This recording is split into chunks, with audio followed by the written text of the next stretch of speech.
नमस्कार, मी डॉक्टर किशोर बागडे आणि तुम्ही बघत आहात YouTube channel medical admission guidance.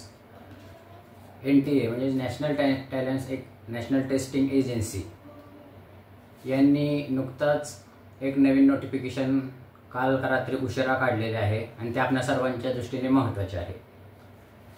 त्या नोटिफिकेशनमध्ये NTA काय म्हणतायत तर करेक्शन विंडो त्यांनी परत ओपन केलेली आहे. आपल्या सर्वांना माहितीच आहे की आपण फेब्रुवारी आणि मार्चच्या दरम्यान सगळ्यांनी ॲप्लिकेशन फॉर्म भरलेले आहेत. त्या ॲप्लिकेशन फॉर्मसाठी करेक्शन विंडो 19 आणि 20 मार्च रोजी ओपन झालेली होती. बऱ्याच विद्यार्थ्यांनी तेव्हा रिकरेक्शन केलेली आहे. परत ॲप्लिकेशन विंडो मागील 2 दिवसापूर्वी म्हणजेच 9 आणि 10 एप्रिल रोजी ओपन केलेली होती. तेव्हा पण बऱ्याच विद्यार्थ्यांनी ॲप्लिकेशन केलेले आहेत. जर समजा 9 आणि 10च्या दरम्यान ज्यांनी ॲप्लिकेशन केले आहेत त्यांच्याकडून काही चुका झालेल्या असतील किंवा पूर्वीच्या विद्यार्थ्यांनी जे ॲप्लिकेशन केलेले आहेत त्यांच्याकडून जर काही चुका झालेल्या असतील तर त्या चुका दुरुस्त करण्याची एक सुवर्ण संधी NTAने सर्व विद्यार्थ्यांना दिलेली आहे. ह्याच्यामध्ये काय होतं, जेव्हा आपण ॲप्लिकेशन फॉर्म भरत असतो म्हणजे फेब्रुवारीमध्ये किंवा मार्चमध्ये, तेव्हा आपल्याकडे काही कागदपत्र नसतात. तेव्हा आपण एक माहिती भरतो. त्यानंतरच्या काळात त्या ड्यू कोर्समध्ये आपल्याला सर्टिफिकेट किंवा काही कागदपत्र आपल्याला उपलब्ध होतात. मग त्यामुळे आपले क्रेडेन्शियल्स बदलू शकतात. म्हणून NTAने हे करेक्शन विंडो ओपन केलेली असते. तर ह्या करेक्शन विंडोचा कालावधी किती आहे? आज सकाळी सुरू झाल्यापासून उद्या रात्री 11:50 ही करेक्शन विंडो ओपन राहणार आहे. तरी सर्व विद्यार्थ्यांनी आपला पहिला पण ॲप्लिकेशन चेक करावे आणि जर काही त्याच्यामध्ये बदल असेल तर तो बदल दुरुस्त करून घ्यावा. ह्याच्यामध्ये NTAने अजून एक फॅसिलिटी दिलेली आहे. 11 एप्रिलपासून 15 एप्रिलपर्यंत तुमचं आधार कार्ड ऑथेंटिकेशन होऊ शकते. पूर्वी काय झालंय की बऱ्याच विद्यार्थ्यांचं आधार कार्ड मोबाईल कार्ड लिंक नव्हतं, त्याच्यामुळे त्यांचे फॉर्म भरलेले जात नव्हते. म्हणून त्या विद्यार्थ्यांनी काय केलं तर आपल्या पॅरेंट्सचे आधार कार्ड ॲप्लिकेशन फॉर्मसह जोडले. तर ते खूप चुकीचं होतं, हे NTAच्या लक्षात आलेलं आहे. म्हणून NTAने जवळजवळ 5 दिवस सर्व विद्यार्थ्यांना ही संधी दिलेली आहे की ज्या ज्या विद्यार्थ्यांनी जर पूर्वी म्हणजेच फेब्रुवारी मार्चमध्ये आपल्या पालकांचे आधार कार्ड दिलेले असतील तर ते लिंकिंग कॅन्सल करून आपलं स्वतःचं आधार कार्ड त्याला लिंक करावं. हे खूप आणि खूप महत्त्वाची माहिती आहे आणि सर्व विद्यार्थ्यांनी ह्याचा लाभ घ्यावा. तर आता आपण आपल्या मुख्य विषयाकडे वळू म्हणजे करेक्शन विंडो. ह्याच्यामध्ये आता काय काय करायचं आहे आपल्याला, तर ह्याच्यामध्ये आपण सगळं चेंज करू शकतो. फक्त मोबाईल नंबर आणि ईमेल ID. आता ह्या सर्व विद्यार्थ्यांना जवळजवळ माहिती झालेली आहे की मोबाईल आणि ईमेल ID आपण चेंज करू शकत नाही. तर बाकीचे सगळे क्रेडेन्शियल्स आपण चेंज करू शकतो. ह्याच्यामध्ये अजून एक क्लॉज आहे, जेंडर म्हणजे मेल फिमेल किंवा category open, OBC to open किंवा SC ST EWS हे किंवा PWD हे जर चेंज करायचं असेल तर तुम्हाला एक्स्ट्रा फी भरावी लागेल आणि ती फी भरल्यानंतर तुम्हाला तुमचे क्रेडेन्शियल्स चेंज करता येतील. ती फी तुम्ही कसं भरू शकता? तुम्ही फी सर्व पद्धतीने भरू शकता. तुमच्या क्रेडिट कार्डने भरू शकता, डेबिट कार्डने भरू शकता, इंटरनेट बँकिंगने भरू शकता किंवा UPI ID ने सुद्धा भरू शकता. हे आपल्याला सगळ्यांना आता सर्वज्ञात झालेलं आहे. तर आपण आपल्या मूळ उद्देशाकडे वळू. तर तुम्ही ॲप्लिकेशन फॉर्म भरताना काय काय परत चेक करायला पाहिजे, कुठले क्रेडेन्शियल्स महत्त्वाचे आहेत हे तुम्ही व्यवस्थित समजून घ्या. बऱ्याच विद्यार्थ्यांना वाटते की माझा फॉर्म बरोबर आहे, पण तरी तशा भ्रमात राहू नका. NTAने तुम्हाला खूप महत्त्वाची चांगली संधी दिलेली आहे.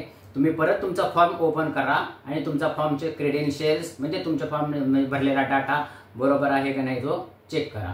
ह्याच्यामध्ये आता आपण टप्प्याटप्प्याने जाऊ की तुम्ही काय काय चेक करायला पाहिजे. तर ॲप्लिकेशन फॉर्म भरताना महत्त्वाचा मुद्दा म्हणजे ते 2 पेजेस असतात. हे तुम्हाला तर माहिती आहे. पहिल्यांदा आपण रजिस्ट्रेशन केलेलं आहे आणि ॲप्लिकेशन पेज केलेलं आहे. रजिस्ट्रेशन पेज आणि ॲप्लिकेशन पेज असे 2 पेजेस असतात. तर महत्त्वाचं म्हणजे पहिल्यांदा असतं पर्सनल डिटेल्स. पर्सनल डिटेल्समध्ये कॅन्डिडेटचं नाव बरोबर आहे का नाही तुम्ही चेक करा. SSC सर्टिफिकेटवर किंवा आधार कार्डवर जे काय जशा पद्धतीनं आहे त्या पद्धतीनं तुम्ही तुमचं नाव आहे का नाही ते चेक करा, म्हणजे त्याचे स्पेलिंग वगैरे सगळं बरोबर आहे का नाही. परत तुमच्या वडिलांचं नाव आणि आईचं नाव हे बरोबर आहे का नाही ते चेक करा. वडिलांचं नाव पूर्ण लिहिलंय, आईचं नाव पूर्ण लिहिलंय का फक्त नावच लिहिलंय, काही फरक पडत नाही, पण काय लिहिलंय ते व्यवस्थित बघा. तुमची डेट ऑफ बर्थ बरोबर आहे का नाही ती बघा. जी तुमच्या आधार कार्डवर आहे तीच डेट ऑफ बर्थ तुमची ह्या पण ॲप्लिकेशन फॉर्मला पाहिजे, किंवा तुमच्या लिव्हिंग सर्टिफिकेटवर जे आहे ते. तुमचं जेंडर, नॅशनॅलिटी, हे सगळं महत्त्वाचं हे बघा. आयडेंटिफिकेशन नंबर सहसा आपण देतो, तो नीट रीचेक करा. तुम्ही कुठली आयडेंटिटी दिलेली आहे तो नंबर आणि हा नंबर चेक होतो का नाही ते बघा.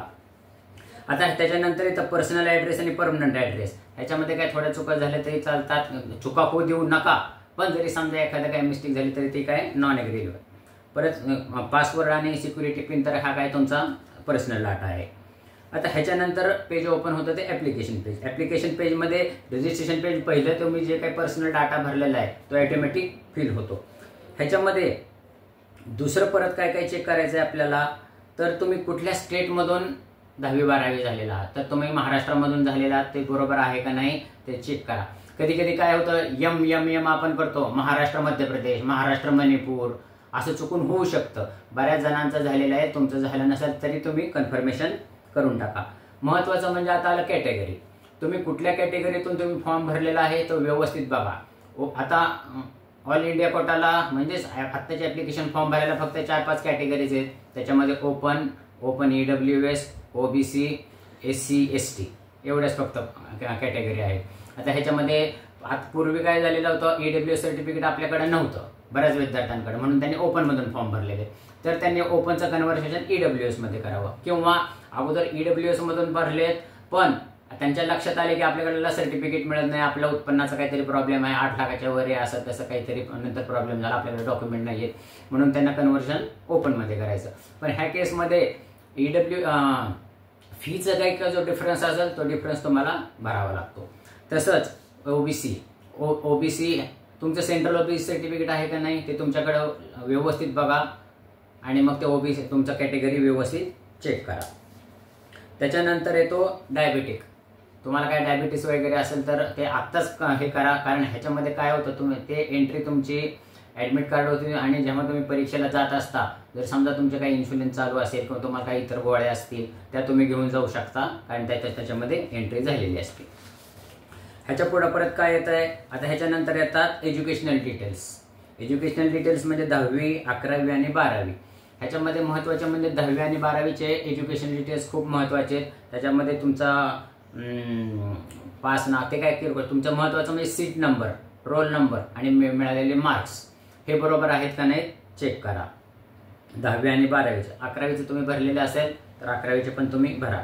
याच्यामध्ये महत्त्वाचं म्हणजे passing status, year of passing, qualifying exam, place of schooling खूप महत्त्वाचं आहे 12वीच्या आणि 10वीच्या दृष्टिकोनातून, कारण तुम्ही स्टेट कोट्याला जेव्हा जाता तेव्हा हे खूप महत्त्वाचं असतं. म्हणजे तुम्ही महाराष्ट्राचे लोकल आहात हे ग्राह्य धरलं जातं. परत qualifying district, school board, result mode, maximum म्हणजे तुम्हाला किती मार्क पडले ते, टोटल मार्क्स, ऑप्टिमम मार्क्स आणि रोल नंबर.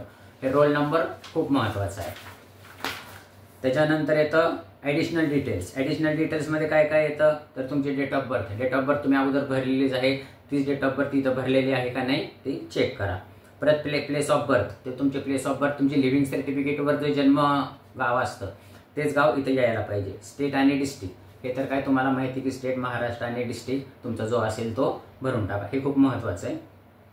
नंतर पॅरेंट्स इन्कम डिटेल्समध्ये काय होतं, बऱ्याच पॅरेंट्सचे इन्कम डिटेल्स व्हेरी होत असतात, किंवा आत्ता एक भरू नंतर एक भरू, त्यांच्या काही इतर काही प्रॉब्लेम्स असतात.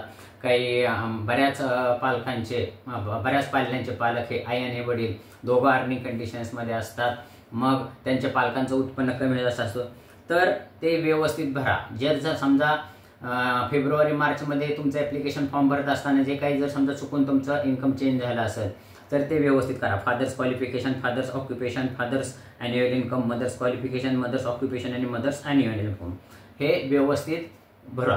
कारण काय हे 8 लाखाच्या वर गेलं आणि जर समजा तुम्ही तिकडे EWS सर्टिफिकेट लावलेलं असेल तर ते मिसमॅच होतं, असं काय होऊ देऊ नका.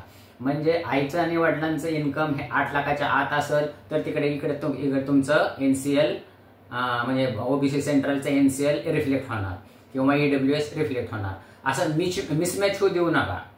तुम्ही जे काही माहिती भरताय एकीकडे एक आणि एकीकडे एक असं होऊ देऊ नका. म्हणून परत फॉर्म चेक करा.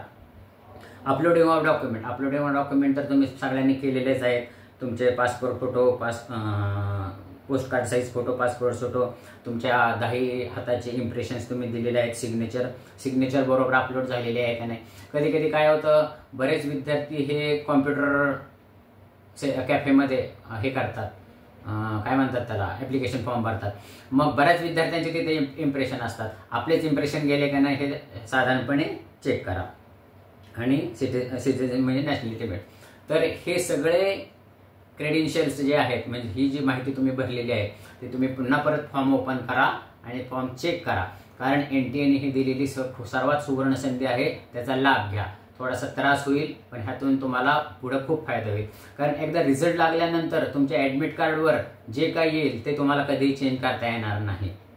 हे झालं ह्याच्याबद्दलचं, ॲप्लिकेशन फॉर्मबद्दलचं. आता परत राहिलेलं आहे आधार कार्ड ऑथेंटिकेशन. आता ह्याच्यामध्ये सगळ्या विद्यार्थ्यांना आधार कार्ड ऑथेंटिकेट करता येतो.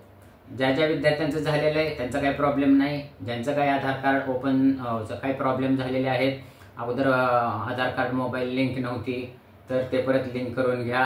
अशा रीतीने NTA जे काही सुवर्ण संधी तुम्हाला दिलेली आहे त्याचा लाभ घ्या. मी डॉक्टर किशोर बागडे आणि तुम्ही बघत आहात YouTube channel medical admission guidance. तुम्ही आम्हाला प्रत्यक्ष भेटू शकता. माझं सोलापूरला ऑफिस आहे, पंढरपूरला ऑफिस आहे आणि माझा मोबाईल नंबर डिस्क्रिप्शन बॉक्समध्ये दिलेला आहे. तुमचं जे काही कुठलीही अडचण असेल तर तुम्ही कॉमेंट बॉक्समध्ये टाका, आम्ही त्यांचे उत्तरं देऊ. किंवा मोबाईल नंबरवर तुम्ही जरी व्हॉट्सअपला तुमचे प्रॉब्लेम मांडले तरी आम्ही त्याला उत्तरं देऊ. एवढं बोलून आजचा व्हिडिओ थांबवतो. धन्यवाद.